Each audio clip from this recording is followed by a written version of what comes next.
আল্লাহ রাসূল সাল্লাল্লাহু আলাইহি সাল্লামের জন্মের আগে আল্লাহ তাআলা তার হাবিবকে পৃথিবীতে পাঠাবেন, এর আগে পৃথিবীতে একটা অত্যাচারী বাদশা ছিল যার নাম হলো আবরাহা।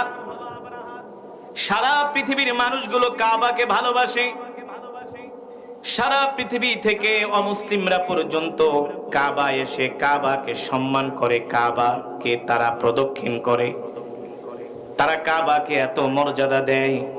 অত্যাচারী বাদশা আবরাহার কাছে এই বিষয়টা ভালো লাগলো না। অত্যাচারী বাদশা আবরাহা তিনি নিজেও চিন্তা করলেন, যেহেতু সারা পৃথিবীর মানুষ মক্কায় যায়, মক্কার মানুষদের সম্মান বাড়ে কাবার কারণে, মক্কার মানুষদের ঐতিহ্য হলো কাবা, মক্কার মানুষদের সম্মান করে একমাত্র কাবার কারণে।